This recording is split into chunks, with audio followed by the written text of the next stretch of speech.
Hello pharma students, welcome to Ajna Med Talks channel. तो आज का टॉपिक है B pharmacy 6 semester pharmacology subject में एंटी अल्सर एजेंट्स के बारे में हम लोग डिस्कस करेंगे। तो एंटी अल्सर एजेंट्स के बारे में हम लोग जानने से पहले एक्चुअली पेप्टिक अल्सर क्या है, उसके कॉजेज़ क्या है, डेफिनेशन क्या है एंड इसका mechanism of action, classification, adverse effects and uses को हम लोग डिस्कस करेंगे। तो आज आप यहाँ पर देख सकते हैं कि यहाँ पर मैंने एक डायग्राम ड्रॉ किया है। ये क्या है? ये एक स्टमक है। आप यहाँ पर एक रेड लाइन देख सकते हैं, जो कि इसे हम लोग क्या कहते हैं, म्यूकस लाइनिंग कहते हैं। तो ये म्यूकस लाइनिंग क्या करती है, एक स्टमक को प्रोटेक्ट करती है फ्रॉम एसिड या फिर अग्रेसिव फैक्टर्स जो भी रहते हैं, मैं अभी आपको डिस्कस करके बता दूंगी। तो स्टमक को ये प्रोटेक्ट करती है। कौन सी लेयर प्रोटेक्ट करती है? ये म्यूकस लाइनिंग प्रोटेक्ट करती है। जब कभी भी ये म्यूकस लाइनिंग डैमेज हो जाएगा तो यहाँ पर हम लोग सोर या फिर इरोशन देख सकते हैं। जब सोर या फिर इरोशन जब स्टमक में हो तो हम इसे कहते हैं गैस्ट्रिक अल्सर्स, एंड जब कभी भी ये डिओडिनम में हो तो हम इसे कहते हैं डिओडिनल अल्सर्स हम लोग कहते हैं। तो एक्चुअली यहाँ पर सोर या फिर इरोशन मतलब क्या है? ये एक वुंड है जो कि म्यूकस लाइनिंग को डैमेज हो जाने की वजह से फॉर्म हो रही है। तो इसका हम लोग डेफिनेशन क्या लिख सकते हैं? Stomach ulcer is a sore या फिर erosion which occurs in the lining of the stomach और duodenum caused by acid and pepsin. So acid के एक्चुअली नॉर्मल लेवल कितना होता है? 1.5 to 3.5 होता है।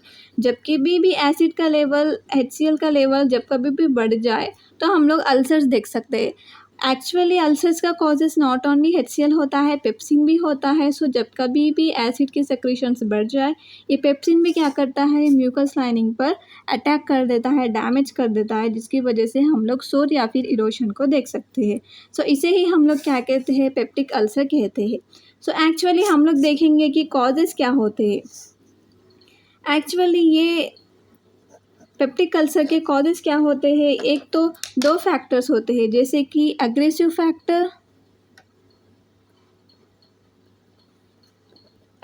Factors and protective factors.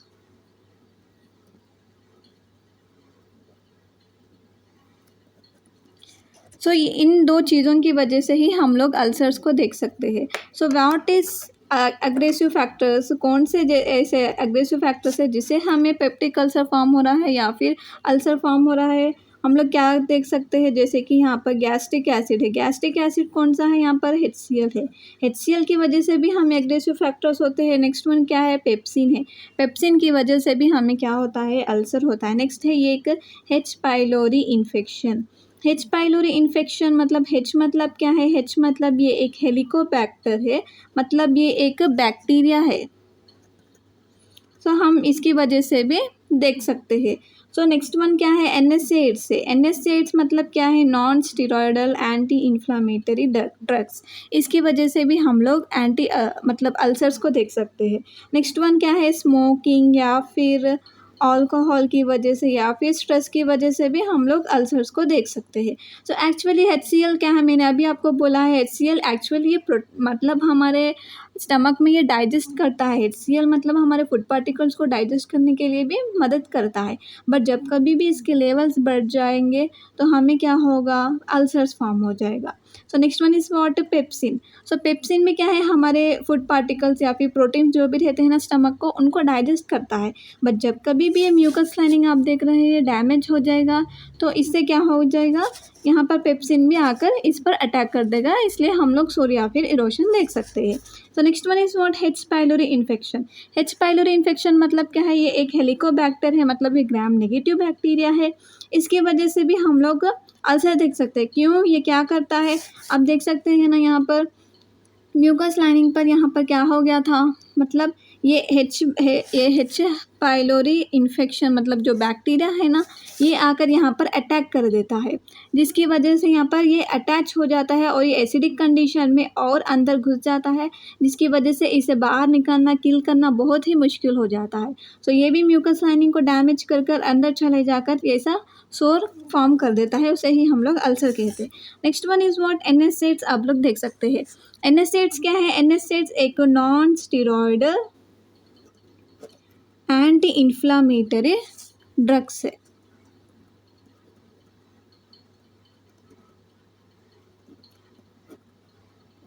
So non steroidal anti inflammatory drugs I think आपने last time में पढ़ा होगा। क्या देखा था आपने, ये क्या करता है, कॉक्स एंजाइम जो भी रहता है ना, कॉक्स एंजाइम को ये इनहिबिट कर देता है। जब कभी भी कॉक्स एंजाइम यहाँ पर इनहिबिट हो जाएगा, यहाँ पर क्या फॉर्म नहीं होगा, प्रोस्टाग्लैंडिन फॉर्म नहीं होगा, जिसकी वजह से म्यूकस सेक्रीशन भी नहीं हो पाएगा, राइट। जब कभी भी म्यूकस सेक्रीशन नहीं हो पाएगा, मतलब ये म्यूकस सेक्रीशन ही तो है जो कि म्यूकस लाइनिंग होती है, जो कि स्टमक की लाइनिंग प्रोटेक्ट होती है, स्टमक प्रोटेक्ट होता है। जब कब ये प्रोस्टाग्लैंडिन नहीं होगा तो हमें म्यूकस भी सेक्रीशन नहीं होगा और बाइकार्बोनेट भी सेक्रीशन नहीं होगा। ये बाइकार्बोनेट भी क्या करता है, एक प्रोटेक्टिव फैक्टर्स के जैसा काम करता है, जो कि हमारे स्टमक को प्रोटेक्ट करता है। तो ज़्यादा NSAIDs यूज़ करने से वजह से भी, एक्सेसिवली हम लोग ये ड्रग्स यूज़ करने की वजह से कॉक्स एंजाइम इनहिबिट हो जाता है, जिसकी वजह से प्रोस्टाग्लैंडिन फॉर्म नहीं होता है, जिसकी वजह से म्यूकस सेक्रीशन नहीं होगा, बाइकार्बोनेट सेक्रीशन नहीं होगा, जो कि हमारे स्टमक को प्रोटेक्ट करने का उसका काम है। सो ये सब कुछ फॉर्म नहीं होने की वजह से भी यहाँ पर क्या हो जाता है, अल्सर्स फॉर्म हो जाता है। नेक्स्ट वन आप लोग देख सकते हैं, स्मोकिंग, अल्कोहल, स्ट्रेस, ये कॉमन कॉजेस है जिसकी वजह से भी हम लोग अल्सर्स को फॉर्म होते हुए देख सकते हैं। नेक्स्ट वन क्या है, प्रोटेक्टिव फैक्टर्स, मैंने आपको कहा है। सो प्रोटेक्टिव फैक्टर्स आपने यहीं पर देख लिया है, कौन सा है, म्यूकस सेक्रीशन, मतलब एक म्यूकस लेयर जो भी रहती है ना, आपने यहाँ पर देखा है ना डायग्राम में, ये क्या है, म्यूकस लेयर है। सो ये एक प्रोटेक्टिव फैक्टर्स है। नेक्स्ट वन इज व्हाट, क्या है, बाइकार्बोनेट सेक्रीशन है, ठीक है। बाइकार्बोनेट्स भी क्या करता है, ये भी प्रोटेक्ट करता है, मैंने अभी कहा है। तो ये सब स्टमक को प्रोटेक्ट करने के लिए काम आते हैं।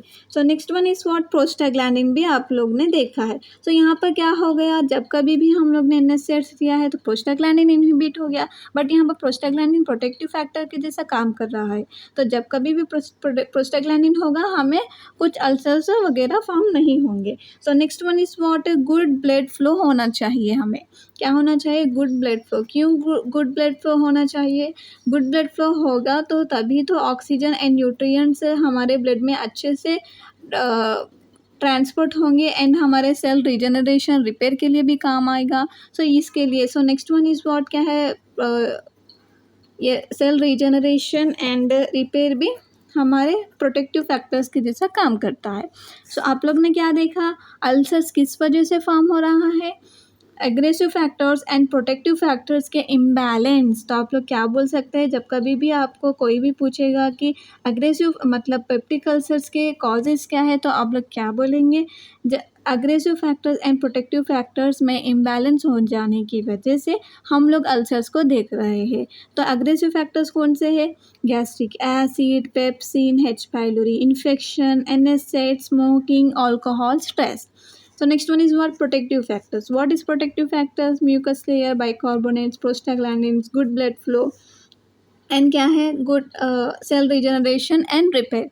सो जब कभी भी ये प्रोटेक्टिव फैक्टर्स वीक हो जाएंगे तो हमारे म्यूकस लाइनिंग डैमेज हो जाएगी। तो एग्रेसिव फैक्टर्स भी जब कभी भी ये हो जाएंगे, जिसकी वजह से भी अल्सर्स फॉर्म हो जाएगा। सो आप लोग कॉजेस ही ये लिख दे सकते हैं। सो नेक्स्ट लेट्स डिस्कस करते हैं हम लोग की एक्चुअली एंटी अल्सर्स का क्लासिफिकेशन क्या है, वो हम लोग डिस्कस करते हैं। ओके, सो आप लोग यहाँ पर देख सकते हैं, मैंने आपके लिए एक अच्छा सा नोट्स प्रिपेयर किया है। आप लोग यहाँ पर मैं एक लिंक दे दूँगी, जिसकी वजह से आप लोग डिस्क्रिप्शन में देख लेना और डाउनलोड कर लेना। ओके, ठीक है।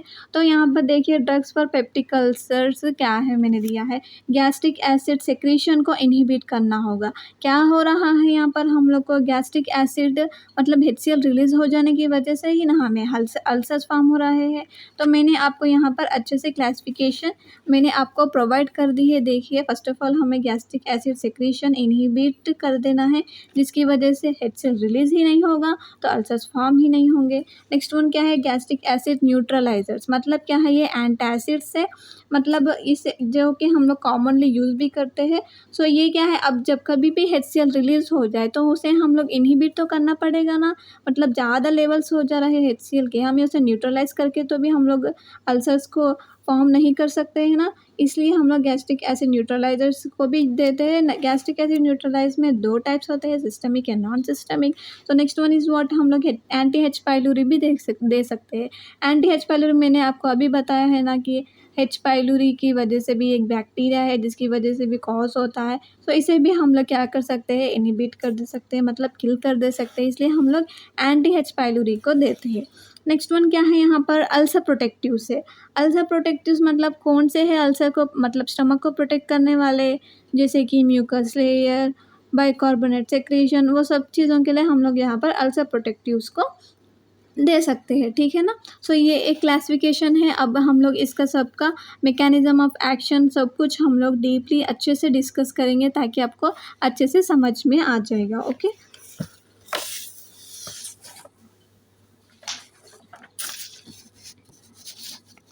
तो ठीक है, हम लोग डिस्कस करते हैं। फर्स्ट ऑफ ऑल क्या करना है हम लोग को, गैस्ट्रिक एसिड सेक्रीशन को इनहिबिट करना है, ठीक है ना। गैस्ट्रिक एसिड के सेक्रीशन को हमें इनहिबिट करना है। तो हम लोग कैसा इनहिबिट कर सकते हैं, क्यों इनहिबिट करना है, जब कभी भी HCl का प्रोडक्शन इंक्रीज हो जा रहा है, हमें इसको हम लोग प्रोटेक्ट कर सकते हैं, मतलब न्यूट्रलाइज। एक्चुअली HCl रिलीज ही नहीं होगा तो हमें कैसा अल्सर्स फॉर्म ही नहीं होंगे ना। इसे हम लोग को क्या करना है, HCl को रिलीज ही नहीं होने देना है। तो इसके अंदर कुछ कौन से ड्रग्स है आप लोग देख सकते हैं, जैसे कि H2 एंटीहिस्टामाइन। H2 एंटीहिस्टामाइन हम लोग इसमें इसके अंदर देख सकते हैं। नेक्स्ट वन हम लोग एंटीकोलिनर्जिक्स को देख सकते हैं। Next one and proton pump inhibitors को देख सकते हैं।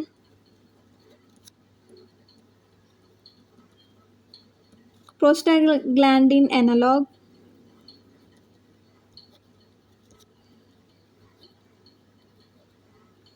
तो ये सब कुछ हम लोग क्लासिफिकेशंस देख सकते हैं under gastric acid secretion inhibitors. Okay, so हम लोग यहाँ पर कौन से मतलब HCl को इनहिबिट रिलीज ही नहीं होने देना है, इसलिए हम लोग कौन से यूज़ कर सकते हैं, कौन से टाइप्स ऑफ ड्रग्स यूज़ कर सकते हैं, H2 antihistamines, anticholinergics, proton pump inhibitors, prostaglandin analogues. तो हम लोग यहाँ पर अच्छे से इसका मैकेनिज्म ऑफ एक्शंस को हम लोग डिस्कस करेंगे। सो क्या है, H2 एंटीहिस्टामाइन है ना, हम लोग यहाँ पर मैंने आपको अच्छे से समझाने के लिए मैंने यहाँ पर एक मैकेनिज्म के टाइप में यहाँ पर मैंने एक डायग्राम ड्रॉ किया है, आप लोग देख सकते हैं। H2 एंटीहिस्टामाइन मतलब क्या है, आप लोग हेडिंग मतलब उसके नाम में ही आप लोग को मालूम हो जाता है कि एंटीहिस्टामाइन मतलब हिस्टामाइन को रिलीज, मतलब हिस्टामाइन जो रिलीज हो गया है तब भी हमें उस पर बाइंड, रिसेप्टर पर बाइंड नहीं होने देना है। H2 क्या है, देखिए यहाँ पर H2 क्या है, H2 ये एक एंटीहिस्टामाइन। H2 क्या है, H2 एक रिसेप्टर है, मतलब हमें H2 रिसेप्टर को ब्लॉक करना है। तो जब कभी भी हम लोग H2 रिसेप्टर को ब्लॉक करेंगे तो हिस्टामाइन आके इस रिसेप्टर को बाइंड ही नहीं करेगा। तो जब बाइंड ही नहीं करेगा तो फर्दर प्रोसेस चलेगा ही नहीं, तो तब HCl तो रिलीज होगा ही नहीं, राइट। सो इसलिए मैंने आपको यहाँ पर अच्छे से एक डायग्राम के थ्रू समझाने के लिए एक डायग्राम डाला है। तो आप लोग देख सकते हैं, जब कभी भी एक हिस्टामाइन आके इस H2 रिसेप्टर पर बाइंड हो रहा था, मैं आपको first of all general mechanism बताऊंगी।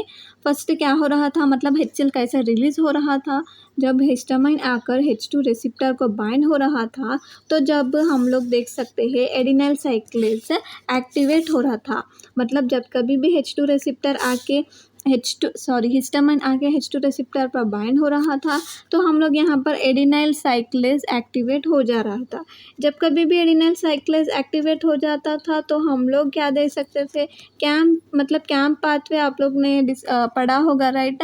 सो ये कैम्प पाथवे भी एक्टिवेट हो जाता था, जिसकी वजह से क्या हो जाता था, PKA मतलब क्या है, प्रोटीन काइनेज ए भी क्या हो जाता था, ये भी एक्टिव हो जाता, जिसकी वजह से ये क्या करता था, प्रोटॉन पंप को भी एक्टिव कर देता था। जब कभी भी प्रोटॉन पंप एक्टिव हो जाएगा तो आप लोग यहाँ देख सकते हैं पोटेशियम मतलब अंदर आ रहा था एंड ये हाइड्रोजन बाहर जा रहा था, जिसकी वजह से ही यहाँ पर बाहर क्या मिल जाएगा, इसको HCl मिल जाएगा। तो H प्लस एंड Cl क्या हो जाएंगे, कंबाइन हो जाएंगे, जिसकी वजह से HCl सेक्रेट हो रहा था और हमें अल्सर्स फॉर्म हो रहे थे। तो इसके अब ये सब प्रोसेस कब हो रहा है, जब कभी भी हिस्टामाइन आकर रिसेप्टर को बाइंड कर रहा था, जब भी तो ना हम लोग को HCl रिलीज हो रहा था। इसीलिए हम लोगों को क्या करना है, HCl को ही सेक्रेट नहीं होने देना है। तो इसलिए मैंने यहाँ पर क्या शो किया है, H2 रिसेप्टर को ब्लॉक कर देंगे, मतलब जब कभी भी H2 आके H2 रिसेप्टर को बाइंड ही नहीं करेगा तो हमें देखिए यहाँ पर एडिनाइल साइक्लेज भी इनहिबिट हो जाएगा, जिसकी वजह से कैम्प पाथवे एक्टिवेट नहीं होगा एंड प्रोटीन काइनेज ए भी इनहिबिट हो जाएगा। जब प्रोटीन काइनेज ये इनहिबिट हो जाएगा तो यहाँ पर प्रोटॉन पंप भी आप देख सकते हैं डीएक्टिवेटेड हो गया है, जिसकी वजह से ना तो पोटेशियम अंदर आएगा ना तो हाइड्रोजन बाहर जाएगा, जिसकी वजह से क्या होगा, HCl फॉर्म ही नहीं होगा। तो इसका क्या है, ये एक मैकेनिज़्म है जो कि हमें क्या करना है, गैस्ट्रिक एसिड सेक्रेशन को इनहिबिट कर देना है। तो फर्स्ट क्लास इसमें का फर्स्ट टाइप क्या है, H2 एंटीहिस्टामाइन, आपको समझ में आ गया होगा आई थिंक सो। सो इसके लिए ड्रग्स कौन से आप लोग देख सकते हैं। तो H2 एंटीहिस्टामाइन के ड्रग्स आप लोग सिमिटिडिन, रैनिटिडिन, आप लोग ने शायद लास्ट से में पढ़ा होगा ना, 5th सेमेस्टर में सिमिटिडिन, रैनिटिडिन। तो ऐसे एग्जांपल्स आप लोग देख सकते हैं। आप लोग क्लासिफिकेशन में आप लोग ड्रग्स के नेम्स सब कुछ देख ले सकते हो। ओके, तो फैमोटिडिन,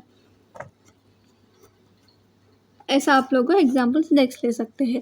okay, so next one is what, anticholinergics. So anticholinergics का भी आप लोग देख सकते हैं। एंटीकोलिनर्जिक्स मतलब क्या है, एसिटाइलकोलिन, मतलब हमें क्या करना है, मस्करिनिक रिसेप्टर को ब्लॉक कर देना है। तो आप लोग यहाँ पर भी इसका डायग्राम देख सकते हैं।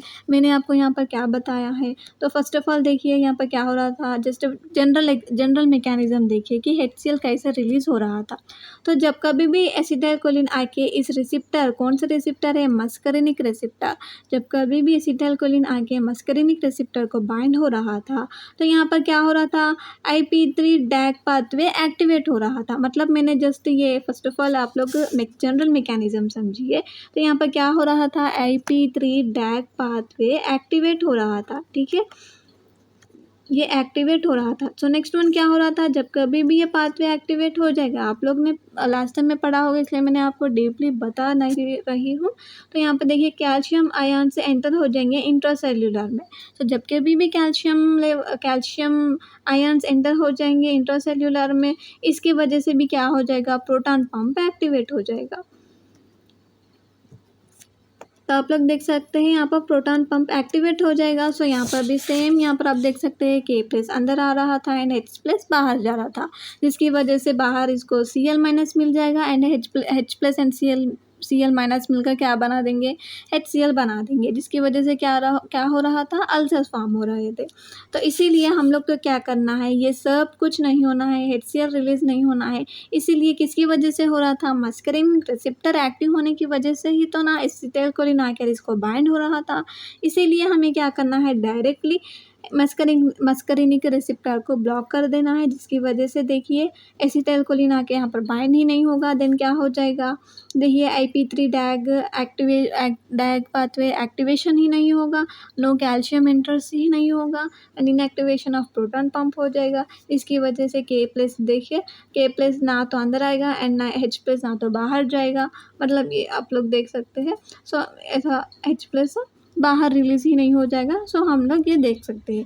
तो नेक्स्ट क्लासिफिकेशन का क्या टाइप था, आप लोगों को एंटीकोलिनर्जिक्स का टाइप था। तो ये भी आपको कंप्लीट हो गया है, मतलब H2 एंटीहिस्टामाइन के बारे में आपको मालूम हो गया है, इसका मैकेनिज्म क्या है, एंटीकोलिनर्जिक्स भी मालूम है। ये किसके अंदर रहा है, गैस्ट्रिक एसिड सेक्रेशन इनहिबिटर। मतलब हमारा मेन यहाँ पर क्या है थॉट हमारा, कि HCl को रिलीज ही नहीं होने देना है। तो इसके आप डेफिनेशंस भी वैसे ही लिख दे सकते हैं कि this are the drugs which are used to prevent the release of HCl so that it does not causes ulcers। आप लोग ऐसा लिख दे सकते हैं एंड देन इसका मैकेनिज्म ऑफ एक्शन लिख दे सकते हैं एंड इसके ड्रग्स के टाइप्स भी आप लोग लिख दे सकते हैं। सो एंटीकोलिनर्जिक्स के ड्रग्स कौन से हैं यहाँ पर है,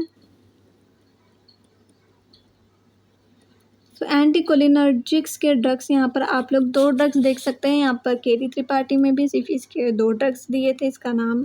सो यहाँ पर आप लोग देख सकते हैं पायरेनजीपाइन, आप लोग देख सकते हैं पायरेनजीपाइन एंड देन इज प्रोपैनथिलीन।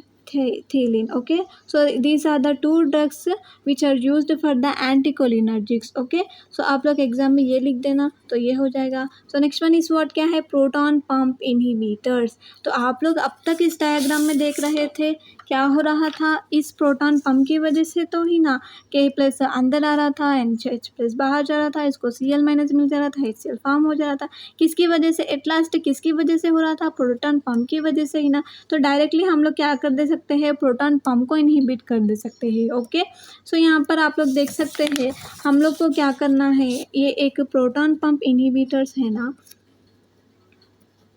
ये प्रोटॉन पंप इनहिबिटर्स, ये क्या है, ये प्रो ड्रग्स है, ठीक है। तो ये प्रोटॉन पंप इनहिबिटर्स ये प्रो ड्रग्स है। सो ये प्रोडक्ट्स मतलब क्या है, ये एक एसिडिक एनवायरनमेंट में ही ये क्या होंगे, एक्टिव होंगे।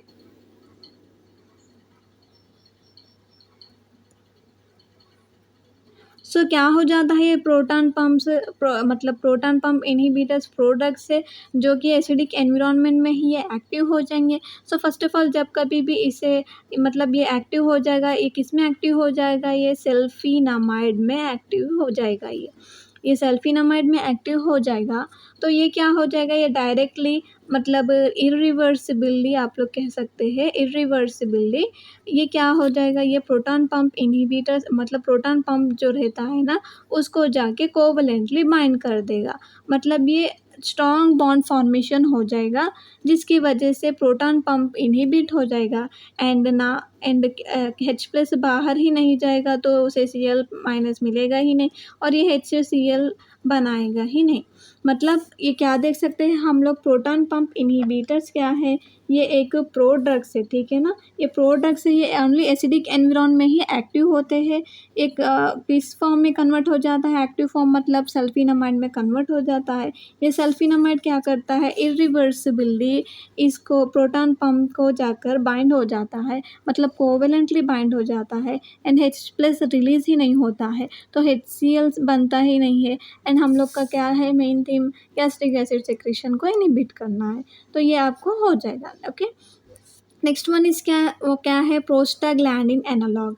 तो आप लोग यहाँ पर प्रोस्टाग्लैंडिन एनालॉग क्या है आप लोग देख सकते हैं, प्रोस्टाग्लैंडिन एनालॉग। एनालॉग मतलब क्या है, एनालॉग मतलब ये एक मतलब आर्टिफिशियल है, सिंथेटिक हम लोग कह सकते हैं, आर्टिफिशियल या फिर ऐसा सिंथेटिक भी हम लोग बोल सकते हैं। मतलब नेचुरल प्रोस्टाग्लैंडिन्स तो होते हैं ना, राइट, हमारे बॉडी में एक्चुअली नेचुरल प्रोस्टाग्लैंडिन्स प्रेजेंट होते हैं, उसे हम लोग क्या बोल सकते हैं, PGE और PGE2 ऐसा भी हम लोग ये रहते हैं, मतलब हमारे बॉडी में नेचुरली प्रोस्टाग्लैंडिन्स रहते हैं।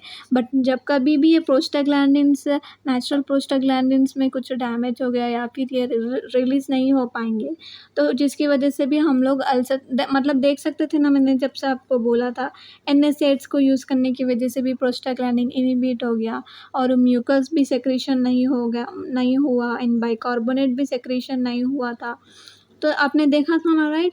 सो ऐसे कंडीशंस में क्या होता है, हम लोग प्रोस्टाग्लैंडिन एनालॉग देते हैं, मतलब ये आर्टिफिशियल होते हैं, सिंथेटिक होते हैं, सेम एज नेचुरल प्रोस्टाग्लैंडिन्स के तरह ही ये काम करते हैं। ओके ना, तो हम लोग यहाँ पर ये किसके लिए हम लोग यूज़ कर सकते हैं, NSAIDs की वजह से जो भी अल्सर्स फॉर्म हुए उनको ट्रीट करने के लिए हम लोग यूज़ कर सकते हैं। ओके, ठीक है ना, इन सभी चीज़ों को हम लोग इसके लिए प्रोस्टाग्लैंडिन एनालॉग को देते हैं। तो प्रोस्टाग्लैंडिन एनालॉग का कॉमन ड्रग एग्जाम्पल क्या है बोले तो मीसोप्रोस्टल है, ठीक है, मीसोप्रोस्टल। सो ये मीसोप्रोस्टल क्या है, ये एक किसका एनालॉग है, मतलब नेचुरल प्रोस्टाग्लैंडिन होता है ना, तो वो कौन सा नेचुरल प्रोस्टाग्लैंडिन है जिसका ये एनालॉग है, मतलब सो PGE1 prostaglandin E1 natural prostaglandin का ये एक एनालॉग है, मतलब सिंथेटिक आर्टिफिशियल है ये। तो ये क्या करता है, ये जाके EP3 रिसेप्टर प्रेजेंट होता है। EP3 रिसेप्टर किधर प्रेजेंट होता है, ये गैस्ट्रिक पेराइटल सेल्स रहते हैं ना, गैस्ट्रिक पेराइटल सेल्स में यहाँ पर प्रेजेंट रहते हैं, ये EP3 रिसेप्टर प्रेजेंट रहते हैं। तो ये EP3 रिसेप्टर क्या करेगा, ये मतलब सॉरी, ये मीसोप्रोस्टल रहता है ना, ये मीसोप्रोस्टल आकर EP3 रिसेप्टर पर बाइंड हो जाएगा। तो जब कभी भी EP3 पर ये आके बाइंड हो जाएगा तो यहाँ पर आप लोग देख सकते हैं एडिनाइलेट साइक्लिस रहता है ना, हम लोग ने जब से ही H2 एंटीहिस्टामाइन में भी पढ़ा था ना, एंटी एडिनाइलेट साइक्लिस क्या हो जाएगा यहाँ पर इनहिबिट हो जाएगा, ठीक है ना, ये इनहिबिट हो जाएगा जिसकी वजह से आप लोग ने पढ़ा था ना राइट, कैंप लेवल्स भी क्या हो जाएंगे, डिक्रीज हो जाएंगे। कैंप लेवल्स भी डिक्रीज हो जाएगा तो क्या हो जाएगा, प्रोटीन काइनेस ये एक्टिवेट ही नहीं होगा एंड देन क्या हो जाएगा, H प्लस रिलीज ही नहीं होगा एंड देन फर्दर ये HCl फॉर्म ही नहीं करेगा। तो हम लोग का mechanism of action of prostaglandin analog हम लोग क्या बोल सकते हैं। सो यहाँ पर मीसोप्रोस्टल ड्रग हम लोग है PGE1, ये एक नेचुरल प्रोस्टाग्लैंडिन है जिसका हम लोग ये एनालॉग में हम लोग लिया है, आर्टिफिशियल ड्रग लिया है जो कि सेम एज नेचुरल प्रोस्टाग्लैंडिन की तरह ही काम करता है। तो हमने इस मीसोप्रोस्टल को क्या किया, ये जाकर EP3 रिसेप्टर को बाइंड होगा, क्या हुआ, ये EP3 रिसेप्टर किधर प्रेजेंट होता है, गैस्ट्रिक पेराइटल सेल्स में प्रेजेंट होता है। तो जब कभी भी मीसोप्रोस्टल EP3 रिसेप्टर को आकर बाइंड होगा एडिनाइलेट साइक्लेस भी इनहिबिट हो जाएगा। जब कभी भी एडिनाइलेट साइक्लेस इनहिबिट हो जाएगा क्या हो जाएगा, कैंप लेवल्स डिक्रीज हो जाएंगे जिसकी वजह से प्रोटीन काइनेस ये एक्टिवेट ही नहीं होगा एंड H प्लस रिलीज ही नहीं होगा। तो आप लोग ने देखिए डीपली, आई थिंक सो आपको समझ में आ गया होगा कि गैस्ट्रिक एसिड सेक्रीशंस को इनहिबिट करने के लिए कौन से सब क्लासेस है, कौन से है, H2 एंटीहिस्टामाइन है, एंटीकोलिनर्जिक्स है, प्रोटॉन पंप इनहिबिटर्स है, प्रोस्टाग्लैंडिन एनालॉग है। तो आपको फिर से मैं समझा देती हूँ कि H2 एंटीहिस्टामाइन का काम क्या है, हमें क्या करना है, हिस्टामाइन को H2 रिसेप्टर से आकर बाइंड होने नहीं देना है। तो जब कभी भी हिस्टामाइन आकर H2 रिसेप्टर को बाइंड नहीं होगा, यहाँ पर देख सकते हैं एडिनाइल साइक्लेज इनहिबिट हो गया है, कैंप पाथवे डिक्रीज हो गया है एंड ये प्रोटीन काइनेस ये भी इनहिबिट हो गया है जिसकी वजह से क्या हो गया, यहाँ पर प्रोटॉन पंप इनहिबिट हो गया है, H प्लस रिलीज ही नहीं हुआ है। तो नेक्स्ट वन आप लोग यहाँ पर देखिए, यहाँ पर मैकेनिज्म ऑफ एंटीकोलिनर्जिक्स क्या है, यहाँ पर मस्करेनिक रिसेप्टर को ब्लॉक कर देना है जिसकी वजह से एसिटाइलकोलिन आकर यहाँ पर रिसेप्टर को बाइंड ही नहीं होगा, तो यहाँ पर IP3 डैक पाथवे एक्टिव नहीं होगा, कैल्शियम इंट्रासेल्युलर में एंटर नहीं होगा and then inactivation of proton pump हो जाएगा, HCl फॉर्म नहीं होगा। सो नेक्स्ट वन मैंने आपको क्या बोला था, यहाँ पर proton pump inhibitor. Proton pump inhibitor क्या है, ये एक प्रोडक्ट है जो कि एसिडिक एनवायरनमेंट में ही काम करते हैं, मतलब जब कभी भी HCl का लेवल्स बढ़ जाएगा तो यहाँ पर क्या हो जाएगा, ये प्रोडक्ट्स अपने आप को सल्फिनामाइड में कन्वर्ट कर देगा। ये सल्फिनामाइड क्या करेगा, यहाँ पर इरिवर्सिबली मतलब कोवेलेंटली यहाँ पर प्रोटॉन पंप को जाकर, आप लोग देख सकते हैं ना यहाँ पर प्रोटॉन पंप है, इसे जाकर कोवेलेंटली बाइंड कर देगा। तो इसकी वजह से क्या हो जाएगा, यहाँ पर एक स्ट्रॉन्ग बॉन्ड फॉर्मेशन हो जाएगा जिसकी वजह से ना तो H प्लस रिलीज हो जाएगा एंड HCl फर्दर फॉर्म नहीं हो पाएगा। सो ये है इसका mechanism of action. So next one मैंने आपको क्या दिया है, यहाँ पर देखिए यहाँ पर प्रोस्टाग्लैंडिन एनालॉग। सो प्रोस्टाग्लैंडिन एनालॉग क्या है, ये एक आर्टिफिशियल है, सिंथेटिक है नेचुरल प्रोस्टाग्लैंडिन्स का। तो ये जब कभी भी NSAIDs ज़्यादा यूज़ करने की वजह से जब कभी भी प्रोस्टाग्लैंडिन नेचुरल प्रोस्टाग्लैंडिन रिलीज़ ही नहीं होंगे तो हम लोग जब प्रोस्टाग्लैंडिन एनालॉग्स को यूज़ करेंगे तो यहाँ पर क्या हो जाएगा, यहाँ पर कौन सा ड्रग मैंने आपको बोला था, मीसोप्रोस्टल। सो ये मीसोप्रोस्टल क्या करेगा, PGE1 का मतलब ये PGE1 का नेचुरल प्रोस्टाग्लैंडिन है, ये EP3 रिसेप्टर जो कि गैस्ट्रिक पेराइटल सेल्स में प्रेजेंट होता है, यहाँ पर जाके ये क्या कर देगा, बाइंड कर देगा तो एडिनाइलेट साइक्लेज एक्टिव ही नहीं होगा, मतलब इनहिबिट हो जाएगा, कैंप लेवल्स भी यहाँ पर क्या हो जाएंगे, डिक्रीज हो जाएंगे जिसकी वजह से प्रोटीन काइनेस ये एक्टिव नहीं होगा एंड देन ये H प्लस रिलीज ही नहीं हो पाएगा। ओके, तो ये है इसका mechanism of action. So next हम लोग डिस्कस करते हैं एक्चुअली यहाँ पर क्या हो गया था। अब यहाँ पर फर्स्ट हम लोग ने क्या देखा था, गैस्ट्रिक एसिड सेक्रीशंस इनहिबिटर्स को हमने देख लिया था। अभी हम लोग क्या देख सकते हैं, गैस्ट्रिक एसिड को न्यूट्रलाइज करना है, मतलब HCl तो रिलीज हो गया है, अब HCl जब कभी भी रिलीज हो गया तो हम लोग क्या कर सकते हैं, अब इसके लेवल्स बढ़ गए थे तो हमें क्या कर देना है, हमें इसके लेवल्स को डिक्रीज कर देना है। तो इसीलिए हम लोग क्या यूज़ करते हैं, गैस्ट्रिक एसिड न्यूट्रलाइजर्स को हम लोग क्या करते हैं, यूज़ करते हैं। गैस्ट्रिक एसिड न्यूट्रलाइज को हम लोग क्या बोल सकते हैं, एंटासिड भी बोल सकते हैं। तो इसका मतलब आप लोग डिफिनेशन क्या लिख सकते हैं? So these are the drugs which are used to neutralise the HCl whenever it was released. Okay, so इसमें कौन से टाइप्स ऑफ ड्रग्स होते हैं? मतलब इसमें 2 टाइप्स होते हैं, एक तो सिस्टमिक एंटासिड होता है,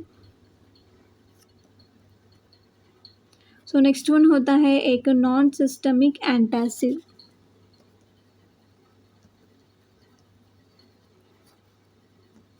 तो सिस्टमिक एंटासिड्स क्या है? ये एक क्या है यहाँ पर, यह ब्लड स्ट्रीम होता है ना, हमारा ब्लड स्ट्रीम में यहाँ पर जाके ये ऑब्जर्व हो जाता है।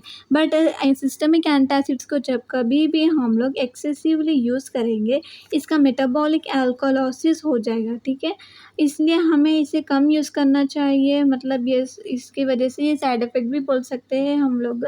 सो जब कभी भी HCl को ये न्यूट्रलाइज कर देगा, तो यहाँ पर स्मॉल इंटेस्टाइन में से यहाँ पर क्या हो जाएगा, ब्लड स्ट्रीम में चले जाएगा। ब्लड स्ट्रीम में चले जाकर यहाँ पर ब्लड का pH लेवल को बढ़ा देगा, जिसकी वजह से यहाँ पर बेसिक अल्कलाइन बढ़ जाएगा, जिसकी वजह से हम लोग यहाँ पर मेटाबॉलिक अल्कोलोसिस को देख सकते हैं, ठीक है। सो एक्चुअली सिस्टमिक एंटासिड का यहाँ पर बेस्ट एग्जांपल यहाँ पर ड्रग कौन सा है बोले तो यहाँ पर सोडियम बाइकार्बोनेट है, ठीक है। सोडियम बाइकार्बोनेट का फार्मूला क्या है? Na2CO3। सो जब कभी भी ये ड्रग हम लोग हमारे बॉडी में लेंगे, तो यहाँ पर HCl को मतलब न्यूट्रलाइज करने के ही तो लिए ना हम लोग यहाँ पर लिए हैं। तो यहाँ पर जब कभी भी ये HCl से रिएक्ट करेगा, तो यहाँ पर क्या फॉर्म हो जाएगा हम लोग को? NaCl प्लस, देखिए Na plus Cl, NaCl form हो जाएगा and then H2O plus CO2 gas भी रिलीज हो जाएगा। मतलब क्या हो जाएगा यहाँ पर, क्या क्या फॉर्म हो रहा है यहाँ पर? वाटर भी फॉर्म हो रहा है, सॉल्ट भी फॉर्म हो रहा है एंड गैस भी फॉर्म हो रहा है। किस में फॉर्म हो रहा है? सिस्टमिक एंटासिड में। सो आप लोग यहाँ पर डेफिनेशन के तौर पर भी लिख दे सकते हैं कि systemic antacids are these the antacids which are absorbed into the bloodstream and can produce some systematic effects, and it produces salt, water and carbon dioxide भी आप लोग लिख दे सकते हैं। तो अब यहाँ पर क्या हो गया है, यहाँ पर HCl तो न्यूट्रलाइज हो गया है, मतलब CO2 जब कभी भी गैस रिलीज हो जाएगा, हम लोग बोल सकते हैं कि यहाँ पर HCl यहाँ पर न्यूट्रलाइज हो गया है, मतलब नॉर्मल लेवल पे आ गया है।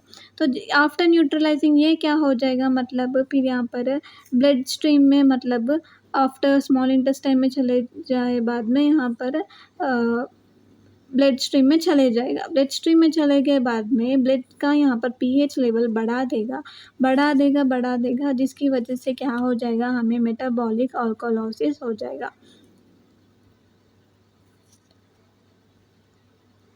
सो आपको जब कभी भी सिस्टमिक एंटासिड का साइड इफ़ेक्ट्स पूछिए तो आप लोग क्या कहेंगे? मेटाबॉलिक अल्कोलोसिस कहेंगे। सो इसका एक मैकेनिज्म ऑफ एक्शन एंड इसका एक डेफिनेशन है। सो नेक्स्ट वन क्या है? Non systemic antacid.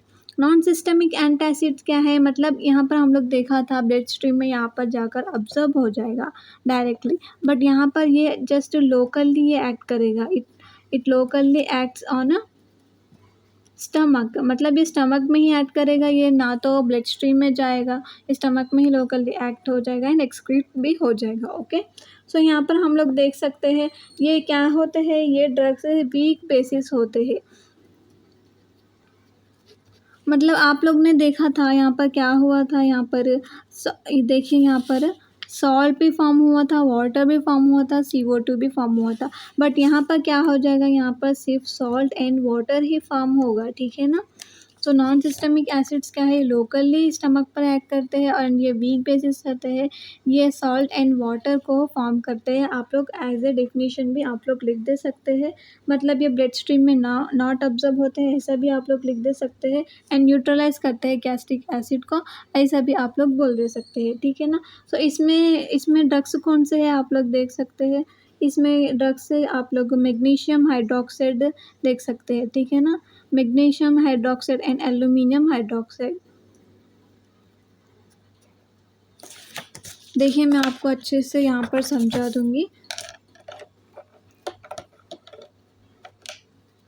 यहाँ पर देखिए आप लोग, हम लोग क्या डिस्कस कर रहे हैं, एंटासिड्स, राइट। एंटासिड्स में से कौन सा non systemic antacid. Non systemic antacid. तो नॉन सिस्टमिक एंटासिड्स कहाँ पर एक्ट करेगा, ये लोकली स्टमक पर एक्ट करेगा। So it does not act on a blood stream, right.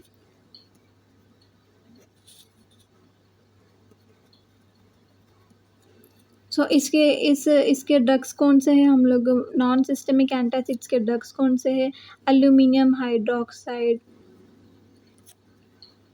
या फिर मैग्नीशियम हाइड्रोक्साइड।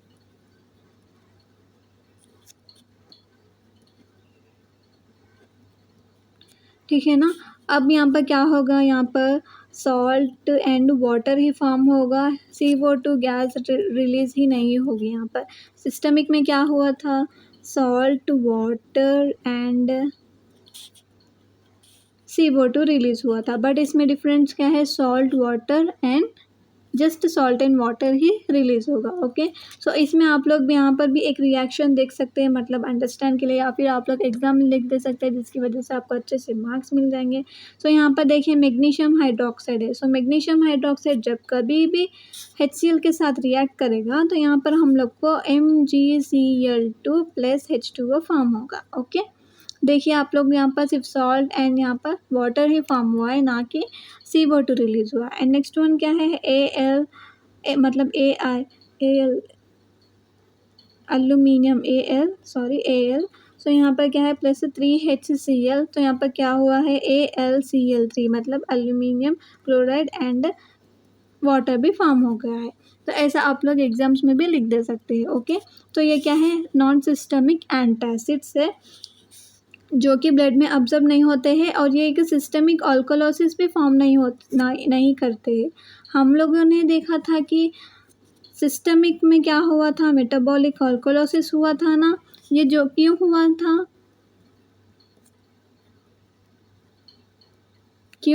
था, ये ब्लड स्ट्रीम पर जाकर pH लेवल्स को इंक्रीज करने की वजह से ही ना यहाँ पर अल्कोलोसिस हुआ था, बट यहाँ पर वो नहीं होगा। क्यों नहीं होगा, क्योंकि ये लोकली सिर्फ स्टमक पर ही एक्ट हो रहा है। Okay, so these are the another classification of anti ulcer agents. So next कौन सा क्लासिफिकेशन है, अल्सर प्रोटेक्टिव्स।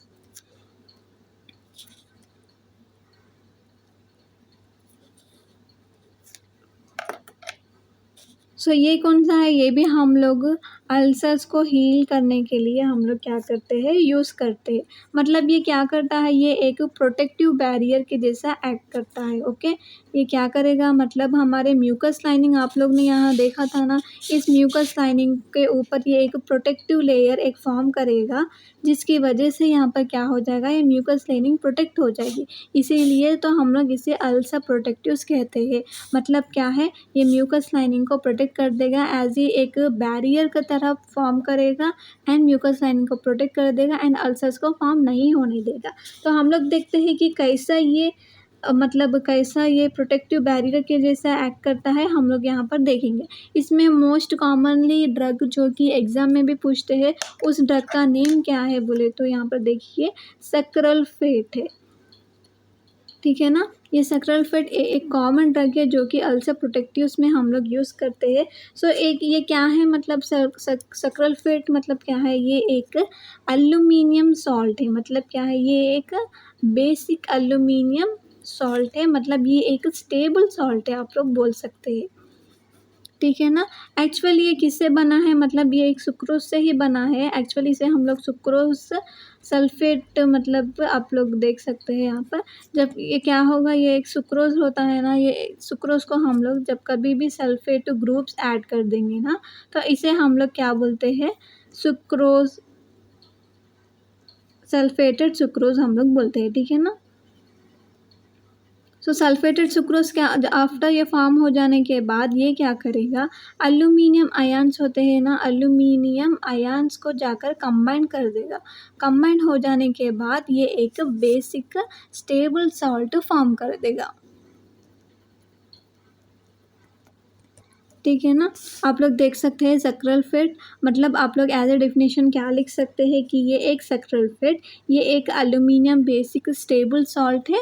दैट मीन्स वो क्या कौन किसका सॉल्ट है, मतलब ये सल्फेटेड ग्रुप्स का, मतलब सल्फेटेड सुक्रोज का ये एक सॉल्ट बेसिक स्टेबल सॉल्ट है। मतलब एज ए डेफिनेशन हम आप लोग क्या लिख सकते हैं, सक्रल फेट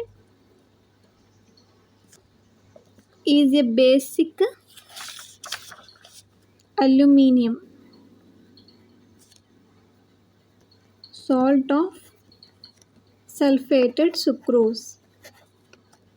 अगर आपको 2 मार्क्स में भी पूछे तो आप लोग ऐसा लिख दे सकते हैं कि सक्रलफेट एक एल्यूमिनियम सॉल्ट है ऑफ सल्फेटेड सुक्रोज। मतलब आप लोग देख सकते हैं कि क्या हुआ यहाँ पर, सल्फेटेड सुक्रोज कैसा फॉर्म हुआ, हम लोग ने सुक्रोज को सल्फेट ग्रुप्स ऐड कर दिए, इसीलिए हम लोग इसे सल्फेटेड सुक्रोज बोलते हैं। एंड ये सल्फेटेड सुक्रोज जो भी फॉर्म हुआ है ये एल्यूमिनियम आयन्स के साथ जाकर कंबाइंड हो गया है, इसीलिए हम लोग को क्या फॉर्म हो गया है, बेसिक एल्यूमिनियम सॉल्ट फॉर्म हो गया है। तो इसीलिए हम लोग इसको सक्रल फेट बोलते हैं। सो आफ्टर फॉर्मिंग ये क्या करेगा, मतलब ये सक्रल फेट क्या करेगा, ये सक्रल फेट एक जेल लाइक सब्सटेंस को फॉर्म करेगा, मतलब एक जेल लाइक लेयर फॉर्म करेगा। मतलब कैसा फॉर्म करेगा, ये पॉलीमराइजेस हो जाएगा, मतलब ये एक पॉलीमराइज हो जाके एक छोटे छोटे मॉलिक्यूल्स को कंबाइन करके एक चेन के जैसा बना देगा। उसे हम लोग क्या बोलते हैं, जेल लाइक लेयर बोलते हैं। तो ये जेल लाइक लेयर क्या करेगा, एक gel like layer mucus lining रहती है ना, ये म्यूकस लाइनिंग जो कि स्टमक को प्रोटेक्ट करती है, इसके ऊपर एक लेयर की तरह यहाँ पर एक फॉर्म कर देगा। इसे ही हम लोग क्या कहते हैं, प्रोटेक्टिव बैरियर कहते हैं। मतलब ये सक्रल फेट एक प्रोटेक्टिव बैरियर के जैसा काम करता है। किस पर काम करता है, म्यूकस लाइनिंग पर, स्टमक के म्यूकस लाइनिंग पर ये एक्ट करता है। तो इसीलिए अब मैंने आपको यहाँ पर डायग्राम बताया है, म्यूकस लाइनिंग पर ये एक प्रोटेक्टिव बैरियर के जैसा काम करेगा एंड इसे प्रोटेक्ट कर देगा। ये सक्रल फेट यहाँ पर म्यूकस लाइनिंग पर कितनी देर तक रहता है, मतलब ये 6 आवर्स तक रहता है। तो ये देख लीजिए आप लोग, 6 आवर्स तक यहाँ पर सक्रल फेट म्यूकस लाइनिंग पर आके रह जाएगा, मतलब 6 आवर्स तक ये काम करेगा। एंड ये एक गैस्ट्रिक एम्पटाइम को भी मतलब लेट कर देगा, मतलब डाइजेस्ट होने में भी ये लेट कर देगा। मतलब क्योंकि ये ड्रग जब तक रहना है एंड जब कभी भी न्यू एंजाइम्स फॉर्मेशन होने तक भी टाइम लगता है। मतलब कौन से एंजाइम्स जो कि म्यूकस को डैमेज करने के लिए आ रहा है उसे भी सिंथेसाइज होने में भी टाइम लगाएगा, क्योंकि यहाँ पर डैमेज हुआ सो रिपेयर हो जाना है। इसीलिए 6 आवर्स तक म्यूकस लाइनिंग पर रहता है एंड म्यूकस को प्रोटेक्ट करता है। तो इसका काम है, कौन सा ये है, अल्सर प्रोटेक्टिव्स। कौन सा ड्रग के बारे में हम लोग डिस्कस किया है, सक्रल फेट। सो ये नेक्स्ट क्लासिफिकेशन भी आपका हो गया है।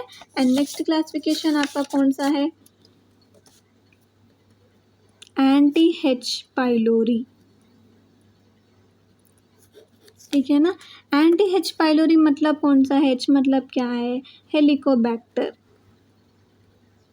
Helicobacter pylori. ठीक है, ये हेलिकोबैक्टर पाइलोरी क्या है, ये एक ग्राम नेगेटिव बैक्टीरिया है। ये क्या है, ये एक ग्राम नेगेटिव बैक्टीरिया है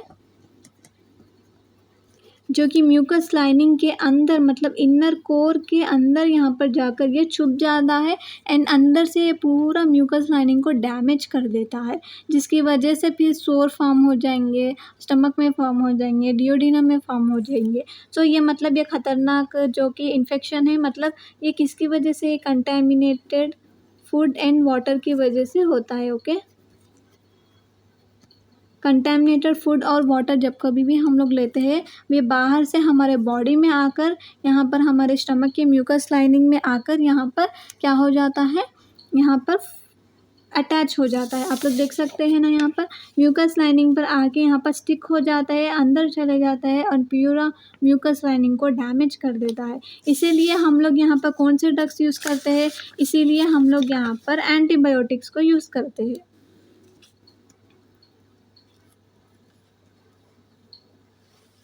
ठीक है ना, हम लोग यहाँ पर एंटी एच पाइलोरी में हम लोग एंटीबायोटिक्स को यूज़ करते हैं एंड प्रोटॉन पंप इनहिबिटर्स को भी हम लोग यूज़ करते हैं।